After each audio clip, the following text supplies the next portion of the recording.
नमस्कार, आप देख रहे हैं एबी स्टार न्यूज। मैं हूं आपके साथ सपना वर्मा। वक्त हो चला है देश लाइव का, जहां हम आपको बताते हैं देश और दुनिया से जुड़ी तमाम खबरों के बारे में। खबर संजय राउत से जुड़ी है। संजय राउत शिवसेना सांसद, जिन पर ईडी की इन दिनों गाज गिरती हुई नजर आ रही है। पात्रा चौल मामले में लगातार संजय राउत को जो है राहत मिलने का नाम नहीं ले रहा। शिवसेना सांसद संजय राउत को पात्रा चौल स्कैम में राहत नहीं मिली। कोर्ट ने सुनवाई के बाद उन्हें 4 अगस्त तक की रिमांड पर भेज दिया है। ईडी ने कोर्ट से 8 दिन की रिमांड मांगी थी, लेकिन वो 4 अगस्त तक ईडी की हिरासत में रहेंगे। गौरतलब है कि कल शाम को ईडी ने संजय राउत को उनके घर से हिरासत में लिया था। इसके बाद करीब आधी रात को उन्हें गिरफ्तार कर लिया गया। आज सुबह मेडिकल कराने के बाद ईडी उन्हें लेकर कोर्ट पहुंची, जहां काफी देर तक सुनवाई होती रही। वहीं ईडी का कहना है कि संजय राउत जांच में सहयोग नहीं कर रहे। उद्धव ठाकरे ने इसको लेकर अपना पक्ष रखा है। वहीं सोमवार को महाराष्ट्र के पूर्व मुख्यमंत्री उद्धव ठाकरे ने संजय राउत का खुलकर समर्थन किया। उन्होंने संजय राउत को असली शिव सैनिक और बाला साहेब को असली सिपाही बताया।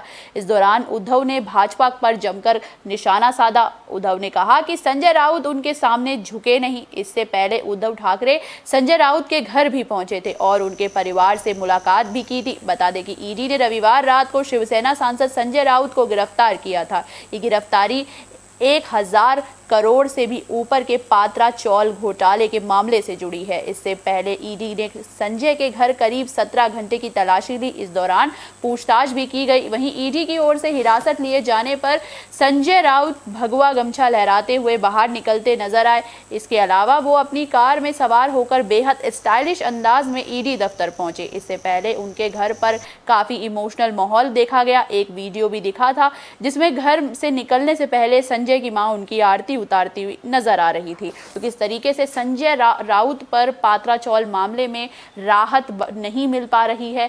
पात्रा चौल मामला जो उनके लिए अब मुसीबत बनता हुआ नजर आ रहा है और इस पर जो शिवसेना के प्रमुख यानी कि उद्धव ठाकरे की ओर से बयान सामने आया है। उद्धव ठाकरे ने संजय राउत को शिव सैनिक बताया है और बाला साहेब ठाकरे का सच्चा सिपाही, असली सिपाही बताया है। जिस तरीके से उद्धव समर्थन में उतरे हैं, ऐसे में कई तरह की अटकलें लगाई जा रही कि आने वाले समय में और भी समर्थन हासिल हो सकता है। फिलहाल जो है 4 अगस्त तक कस्टडी में ईडी ने संजय राउत को ले लिया है।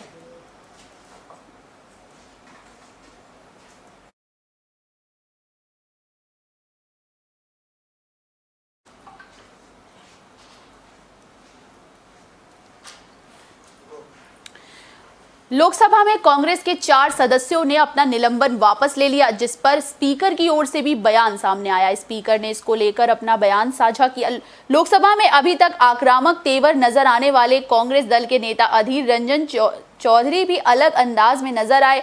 कुछ दिन पहले राष्ट्रपति बयान के बाद सत्तारूढ़ पक्ष के निशाने पर आए चौधरी ने लोकसभा अध्यक्ष से पर्याप्त मौके की मांग की। गौरतलब है कि संसद के मॉनसून सत्र के दौरान विपक्ष के हंगामे और शोरगुल के कारण पिछले 2 सप्ताह तक कार्यवाही काफी प्रभावित रही। लोकसभा में कांग्रेस के 4 सांसदों के निलंबन की कार्रवाई वापस लेने के बाद महंगाई पर चर्चा शुरू हुई। मंगलवार को कांग्रेस के 4 सदस्य मणिकम टैगोर, TN प्रतापन, ज्योतिमणि और राम्या हरिदास को आसन ने पूरे सत्र के लिए निलंबित करने का फैसला लिया था। अधीर रंजन ने लोकसभा में कहा कि हम सबको आम लोगों की नुमाइंदे होने के कारण इस सदन में चर्चा करने का मौका मिलता है। हम गांव, कस्बे, शहर से चुनकर यहां आते हैं तो सिर्फ इसीलिए कि आम लोगों की बात रख सकें और सरकार का ध्यान उस ओर दिलाया जा सके। यही हमारा फर्ज बनता है। आपने सत्र के पहले दिन सर्वदलीय बैठक बुलाई थी और उसमें बताया था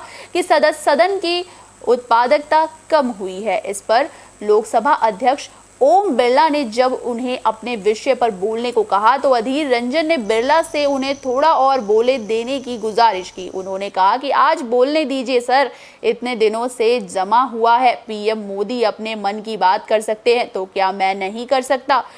इससे पहले लोकसभा अध्यक्ष ओम बिरला ने सदस्यों को सदन में तख्तियां नहीं लहराने की नसीहत दी। लोकसभा में कांग्रेस सदस्यों का निलंबन वापस किए जाने से पहले लोकसभा अध्यक्ष ने कहा कि सदन की सहमति से वो ये व्यवस्था दे रहे हैं। अब कोई भी सदस्य आसन के निकट और आसन के सामने तख्तियां लेकर नहीं आएगा। इससे पहले संसदीय कार्य मंत्री प्रहलाद जोशी ने कहा कि विपक्ष को यह भरोसा दिलाना चाहिए कि उनके सदस्य सदन में तख्तियां लेकर नहीं आएंगे और आसन के सामने तख्तियां नहीं लहराएंगे। ओम बिरला ने कहा कि पिछले दिनों सदन में हुई घटनाओं ने हम सबको आहत किया, मुझे भी आहत किया और देश की जनता को भी पीड़ा पहुंचाई है। लोकसभा में शोर शराबे के बाद सोमवार दोपहर 2 बजे लोकसभा की कार्यवाही शुरू हुई तो नजारा बिल्कुल बदला हुआ था। न विपक्षी दलों की तरफ से कोई तख्तियां थी और ना ही शोर शराबा। सभी लोकसभा अध्यक्ष ओम बिरला को ध्यान से सुन रहे थे। अभी तक लगातार सांसदों को लोकसभा में शोर शराबा न करने की हिदायत देने वाले बिरला भी संसद की परंपराओं की याद दिला रहे थे। दरअसल संसद में कामकाज सामान्य रूप से चलने की उम्मीद अब जग गई है। लोकसभा से निलंबित कांग्रेस के चारों सांसदों का निलंबन वापस ले लिया गया। इसके बाद सत्ता पक्ष और विपक्ष के बीच सदन का कार्रवाई चलाने को लेकर सहमति बन गई। इससे पहले लोकसभा अध्यक्ष ओम बिरला ने सदस्यों को सदन में तख्तियां नहीं लहराने की नसीहत दी। लोकसभा में कांग्रेस सदस्यों का निलंबन वापस लिए जाने से पहले अध्यक्ष ने कहा कि सदन की सहमति से वो ये व्यवस्था दे रहे हैं, अब कोई भी सदस्य आसन के निकट और आसन के सामने तख्तियां लेकर नहीं आएगा।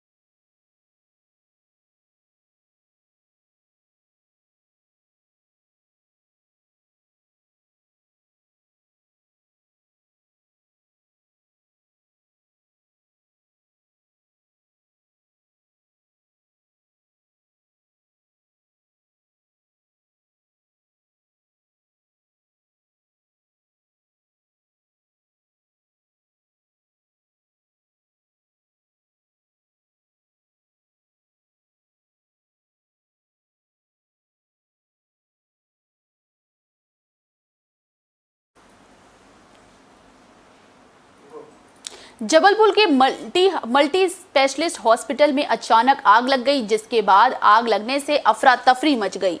मध्य प्रदेश के जबलपुर में चंडाल भाटा क्षेत्र में न्यू लाइफ स्पेशलिस्ट हॉस्पिटल में सोमवार दोपहर आग लग गई। थोड़ी ही देर में उसने विकराल रूप ले लिया। इसमें कई मरीज झुलस गए। लगभग 10 मरीजों के मौत की खबर सामने आ रही है। अगर आग लगने के कारणों का फिलहाल पता नहीं चल पाया। फायर ब्रिगेड आग पर काबू पाने का प्रयास करने में जुटी हुई थी। पुलिस और प्रशासन के बड़े अधिकारी भी मौके पर मौजूद है। जबलपुर के कलेक्टर इलिया राजा ने कहा कि मरने वालों की संख्या बढ़ सकती है। साथ ही उन्होंने जांच के आदेश दे दिए। मुख्यमंत्री शिवराज सिंह चौहान और प्रदेश कांग्रेस के अध्यक्ष कमलनाथ ने जबलपुर की घटना पर दुख प्रकट किया। मध्य प्रदेश सरकार ने मरने वालों के परिवारों के लिए 5-5 लाख रुपए की आर्थिक राशि देने की घोषणा की। वहीं मीडिया रिपोर्ट्स की माने तो 9 से अधिक मरीज गंभीर रूप से झुलसे हैं। कम से कम 10 लोगों की मौत हुई है। आग लगने के बाद मरीजों और अस्पताल के स्टाफ में चीख पुकार मच गई। अस्पताल में फंसे मरीज और उनके परिजनों को निकालने के लिए बचाव कार्य तेज हो गए हैं। घटनास्थल पर मौजूद कलेक्टर इलिया राजा ने फिलहाल जो खबर लिखे जाने तक 4 लोगों के मरने की पुष्टि की थी। उन्होंने ये भी कहा था कि मरने वालों का आंकड़ा बढ़ सकता है। मामले की जांच के लिए कमेटी गठित की जाएगी। हमारा पहला फोकस आग पर काबू पाना रहेगा। वहीं मुख्यमंत्री शिवराज सिंह चौहान ने सोशल मीडिया पर कहा कि जबलपुर के एक अस्पताल में भीषण अग्नि दुर्घटना का दुखद समाचार प्राप्त हुआ। स्थानीय प्रशासन और कलेक्टर से निरंतर संपर्क में हूं। मुख्य सचिव को संपूर्ण मामले पर नजर बनाए रखने के निर्देश दिए। राहत और बचाव के लिए हर संभव प्रयास किए जा रहे हैं। जबलपुर के न्यू लाइफ अस्पताल में आग से हुई दुर्घटना में अमूल्य जिंदगियों के असमय निधन के समाचार से हृदय दुख से भरा हुआ है। ईश्वर दिवंगत आत्माओं की शांति और परिजनों को ये गहन दुख सहन करने की शक्ति देने और घायलों के शीघ्र स्वस्थ होने की प्रार्थना करता हूँ। दुख की इस घड़ी में शोकाकुल परिवार स्वयं को अकेला न समझे। मैं और संपूर्ण मध्य प्रदेश परिवार उनके साथ है। राज्य सरकार की ओर से मृतकों के परिजनों को 5-5 लाख रुपए और गंभीर रूप से घायलों को 50-50 हजार रुपए की सहायता प्रदान की जाएगी। घायलों के संपूर्ण इलाज का खर्च भी सरकार वहन करेगी।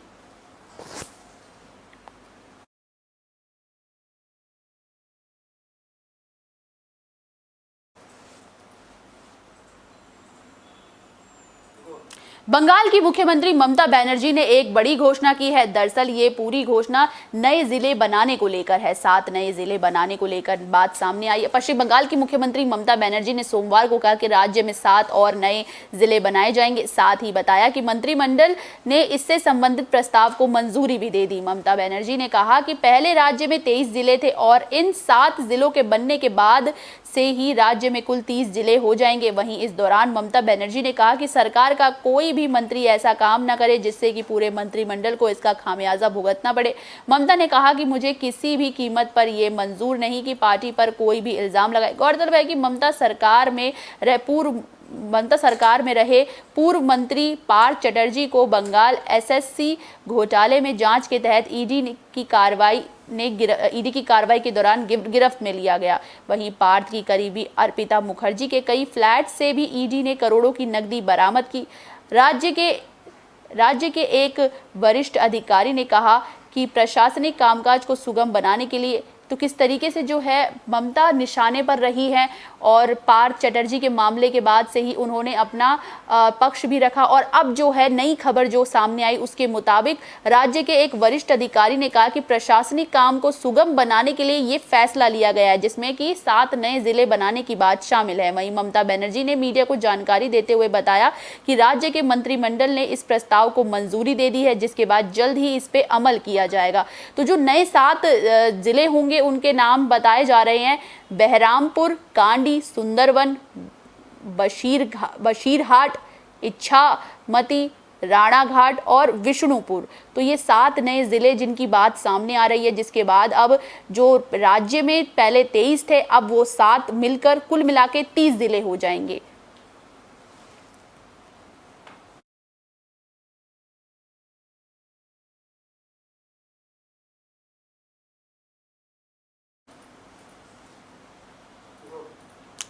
ऑपरेशन कायाकल्प का असर देखने को मिल रहा है, जिसकी सीएम योगी ने भी जमकर तारीफ की है और साथ ही साथ इसको लेकर सीएम योगी ने सुविधाएं भी बच्चों तक पहुंचाई है। मुख्यमंत्री योगी आदित्यनाथ ने सोमवार को बटन दबाकर 1.91 करोड़ विद्यार्थियों के उनके अभिभावकों के खातों में जूता, मोजा, school uniform, sweater, school bag, pen, pencil, copy, rubber cutter के लिए 1200 रुपए ट्रांसफर कर दिए। इंदिरा गांधी प्रतिष्ठान में आयोजित कार्यक्रम में उन्होंने सर्वोच्च स्वच्छता वाले विद्यालय के प्रधान अध्यापकों और ग्राम प्रधानों को स्वच्छ विद्यालय पुरस्कार से सम्मानित किया।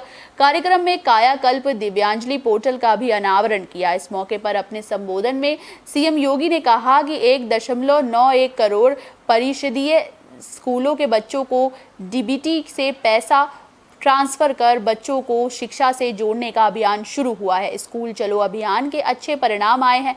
अभियान की सफलता से 1.91 करोड़ नामांकन हुआ है। कोरोना के कारण हमारा जनजीवन प्रभावित हुआ। कोरोना से हमारी बेसिक शिक्षा भी सबसे अधिक प्रभावित हुई। इस दौरान सरकार ने प्रयास कर ऑनलाइन और दूरदर्शन के जरिए शिक्षा की व्यवस्था की। मुख्यमंत्री ने कहा कि 2017 से पहले स्कूलों की स्थिति अच्छी नहीं थी। स्कूलों में कहीं शिक्षक थे तो कहीं छात्र नहीं थे, कहीं भवन नहीं थे। स्कूल में बिल्डिंग में बड़े बड़े पेड़ थे, स्कूल भवन पार्क लगता था। अभिभावक बच्चों को स्कूल नहीं भेजना चाहते थे, लेकिन अब बेसिक शिक्षा को विश्वास का प्रतीक बनाया गया है। 5 साल में विद्यार्थियों की 1.34 करोड़ से बढ़कर 1.91 करोड़ हो गई।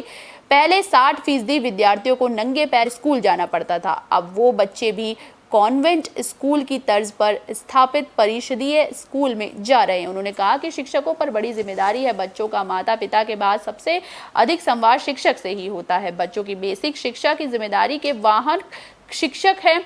आज का समय तकनीक का समय है। तकनीक के साथ भावनात्मक जुड़ाव रखना होगा। तकनीक से परहेज नहीं करना है। तकनीक बच्चे के आगे बढ़ने का रास्ता प्रशस्त करेगी, लेकिन संवेदना बच्चे को राष्ट्र से जुड़ने की प्रेरणा देगी।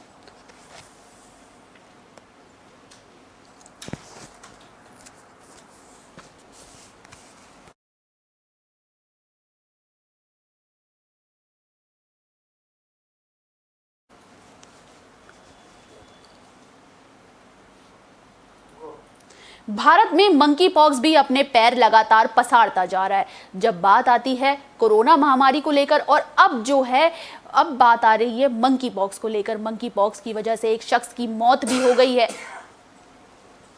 मंकी पॉक्स की वजह से भारत में पहली मौत की पुष्टि हो गई है। केरल में जिस 22 साल के शख्स की मौत हुई थी उसको लेकर पुष्टि हो गई है कि उसने मंकी पॉक्स वायरस की वजह से जान गंवाई है।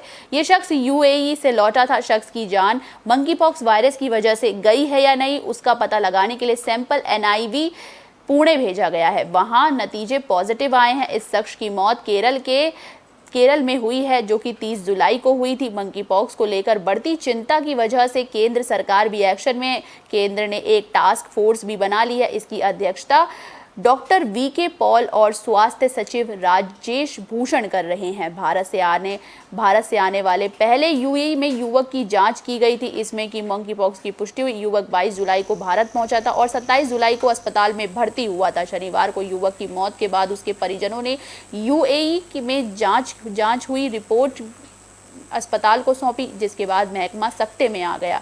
इसके बाद युवक के दोबारा नमूने ले लिए गए। देरी से अस्पताल में भर्ती होने की भी जांच केरल की स्वास्थ्य मंत्री वीना जॉर्ज ने बताया कि इस बात पर भी जांच की जाएगी कि 21 जुलाई को यूएई से वापस लौटने के बाद क्या वजह थी जो युवक इतनी देरी से अस्पताल में भर्ती हुआ।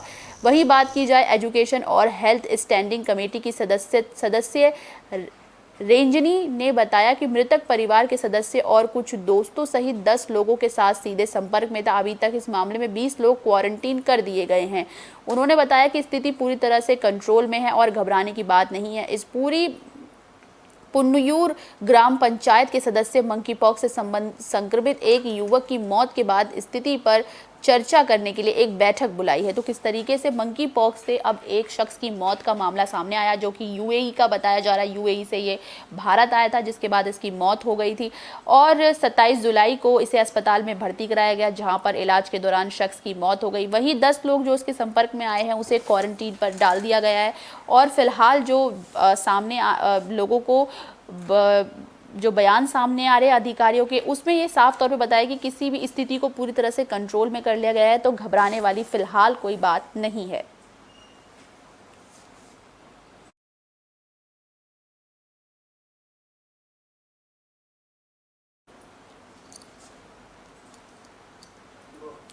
ऑपरेशन लोटस, जो कि अब झारखंड से सीधा असम की तरफ रुख कर रहा है। ऑपरेशन लोटस क्या है और आखिर झारखंड के बाद असम में इसका क्या महत्व है? क्या असम इन दिनों ऑपरेशन लोटस का केंद्र बन गया है? महाराष्ट्र में उद्धव सरकार के खिलाफ सत्ता परिवर्तन की सफलता के बाद झारखंड में भी ऑपरेशन लोटस की पटकथा लिखी जा रही थी। झारखंड के 3 कांग्रेसी विधायक को बंगाल पुलिस ने बड़ी रकम के साथ गिरफ्तार किया। इसके बाद से असम के सीएम हेमंत बिस्वा शर्मा चर्चा के केंद्र में आ गए, क्योंकि कांग्रेस के एक अन्य विधायक ने आरोप लगाया कि पार्टी के तीनों विधायक गुवाहाटी जा रहे थे, जहां से झारखंड में बीजेपी की सरकार बनाने की कवायद की जानी थी। बता दें कि महाराष्ट्र में उद्धव ठाकरे की अगुवाई वाली सरकार के खिलाफ बगावत का बिगुल फूंकने वाले शिवसेना विधायकों ने गुजरात के जरिए असम के गुवाहाटी में पहुंचे थे। असम के 5 सितारा होटल में 10 दिन से ज्यादा दिन तक डेरा जमाकर महाराष्ट्र में ऑपरेशन लोटस को अंजाम दिया गया था। झारखंड में उसी तर्ज पर हेमंत सोरेन सरकार के खिलाफ तख्ता पलटकर बीजेपी सरकार बनाने की कहानी लिखी जानी थी, लेकिन कांग्रेस विधायक असम पहुंचने से पहले ही पुलिस के हत्थे चढ़ गए। झारखंड के कांग्रेस विधायक इरफान अंसारी, राजेश कच्छप और नमन बिक्सल कोंगारी को पश्चिम बंगाल पुलिस ने मोटी रकम के साथ गिरफ्तार कर लिया है। बंगाल के रानीहाटी में राष्ट्रीय राजमार्ग 16 पर एक एसयूवी से 3 विधायकों को पुलिस ने पकड़ा। ऐसे में कांग्रेस के एक अन्य विधायक कुमार जयमंगल सिंह ने आरोप लगाया है कि पश्चिम बंगाल में जिन 3 कांग्रेस विधायकों से कैश बरामद हुआ है, उन्होंने उनसे संपर्क किया और उन्हें फोन करके कोलकाता आने को कहा था। वहीं बात की जाए, जयमंगल सिंह ने आरोप लगाया कि तीनों विधायकों ने यह भी कहा कि वहां से वो लोग गुवाहाटी से असम के सीएम हेमंत बिस्वा शर्मा से मिलने जाएंगे, जहां से बीजेपी की सरकार बनाने पर प्लानिंग थी। जयमंगल ने पत्र में आरोप लगाया था कि उन्हें आश्वासन दिया गया था कि जितने भी विधायक टूट कर आएंगे उन सभी को मंत्री बनाया जाएगा और हर विधायक को 10 करोड़ रुपए मिलेंगे। ये नई सरकार झारखंड की मौजूदा हेमंत सोरेन सरकार को गिराने के बाद बीजेपी की मदद से बनाई जाएगी। कांग्रेस विधायक ने कहा कि उन तीनों ने उनसे कहा कि असम के सीएम हेमंत बिस्वा शर्मा को दिल्ली के कुछ बड़े नेताओं का आशीर्वाद प्राप्त है, जिस वजह से मौजूदा झारखंड सरकार को गिराया जाना है। जयमंगल सिंह ने कहा कि वो भ्रष्टाचार के इस दलदल में नहीं फंसना चाहते, इसीलिए सरकार को डीसी के जरिए सूचित कर रहे हैं ताकि करप्शन करने वालों पर कार्रवाई की जा सके। ऑपरेशन लोटस का नया ठिकाना क्या वाकई असम बन रहा है? तो देखना दिलचस्प है कि किस तरीके से जो है ऑपरेशन लोटस को लेकर नई नई जानकारियां सामने आ रही हैं और अब जो है वो झारखंड के बाद अब असम की ओर से सामने आ रही हैं।